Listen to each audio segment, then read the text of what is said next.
Here we go. For Scorpios, this is. I've changed my cards. These are a bit, they're a bit battered, I'm sorry.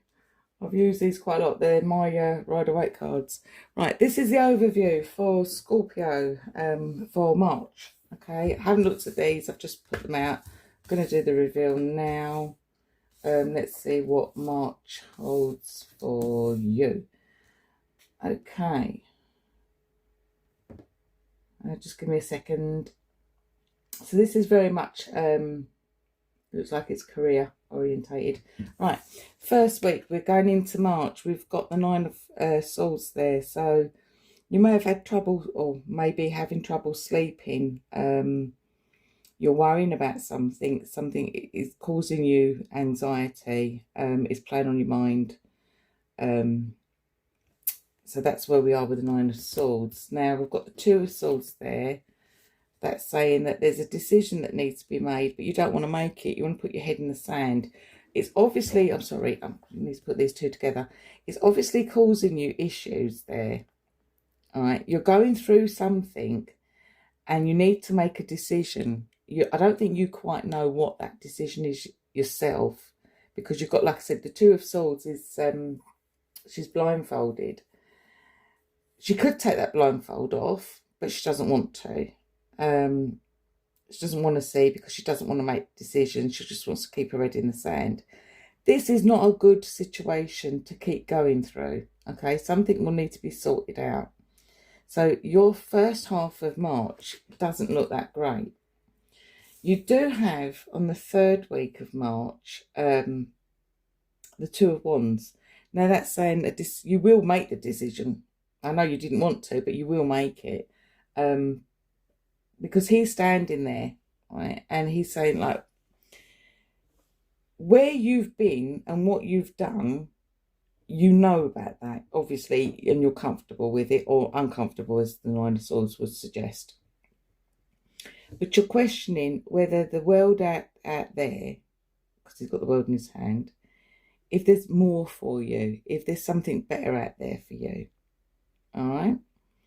Now, if I put, because you've got two twos, and with any duplicate, that means if you've got a duplicate of number, it's telling you, it's trying to send you a message that's a bit stronger than just having the one card.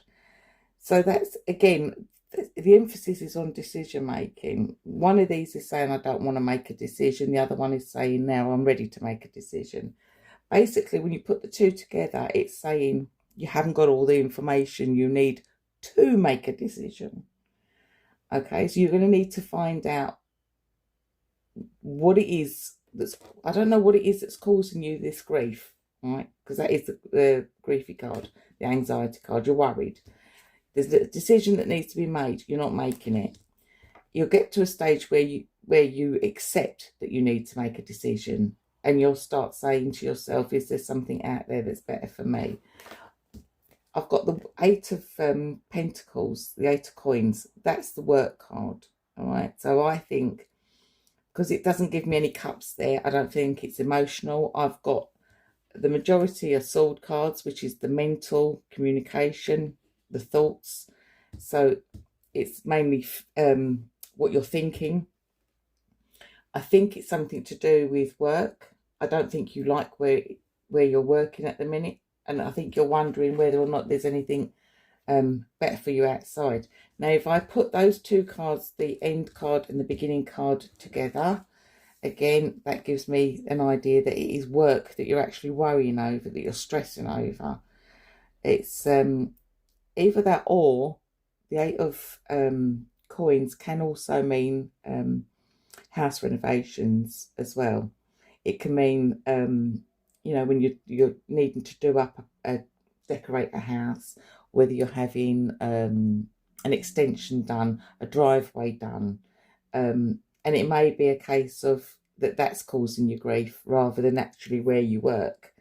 Generally, it's a work card, but it can be work of any kind. That's why it's a bit harder to pin down.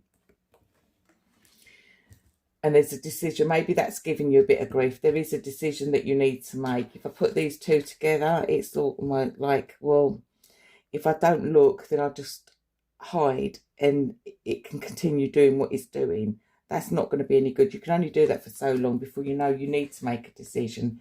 And that's saying go for it. Basically, that's saying if you need to change, if you're having work done like extension and you need to change the person doing it, looking, because this is saying you need to find out more information, look into finding somebody else, replace them. If you need to find a different job, again, that's saying look into it. Apply for other jobs and take the plunge. Change your job. It may mean changing hours, because the Eight of Pentacles is usually changing shifts. It can mean longer hours. So if you're in a part-time job and you want to go into full-time, or if you're looking for another full-time job.